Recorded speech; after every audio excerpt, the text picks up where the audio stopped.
Good morning. I hope you're doing great. It's going to be a great day today, and I just encourage you to make the most of today. I am going to get to travel a little bit, which is always exciting to me. Yesterday I was in Bloomington. Today I might be down in Kentucky for a few hours, but I was reading today a question. It's a rhetorical question, but I think one worth considering. It's in James chapter 4. James believed Jesus is Messiah, and so do I, and hopefully you as well. But here we go. Here's the question. He says, what is the source of quarrels and conflicts among you? There's the question. And I could probably go into a long explanation. It took me many months to kind of get my brain around this idea.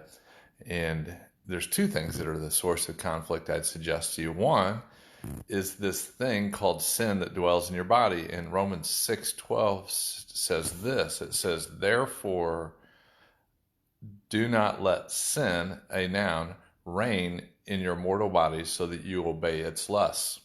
So it's saying in Romans 6:12, and it's repeated, the idea is repeated in Romans 17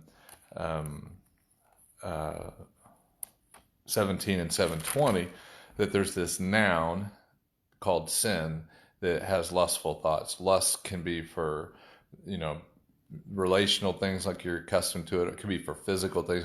I lust for more power. I lust for more things.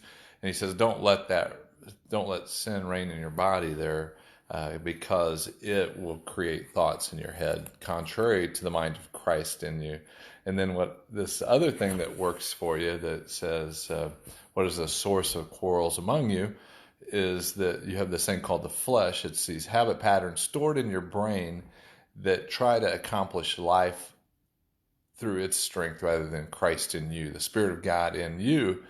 And so the source of quarrels among you, and then it goes on and says, is not the source your pleasures that wage war in your members being your body. Well, if you go down to verse 5, James 4:5, it says, or do you think that the scriptures speak to no purpose? He jealously desires the Spirit which he has made to dwell in us.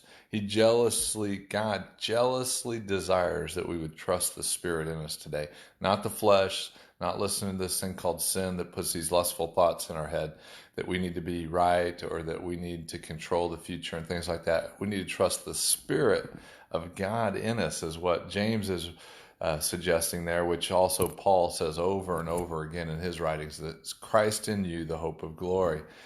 Greater is he who is in you than he who is in the world. So we have this power source that's in us called the Spirit of God, and we've got this fake power source in us called sin, and sin lusts against the Spirit. Sin tries to get us to get duped into thinking that we're the God of the universe rather than the God that's actually in us. So today, I trust that you walk by his Spirit and enjoy him today like never before, because his Spirit desires great things. And so walk by faith, and I'll see you all soon.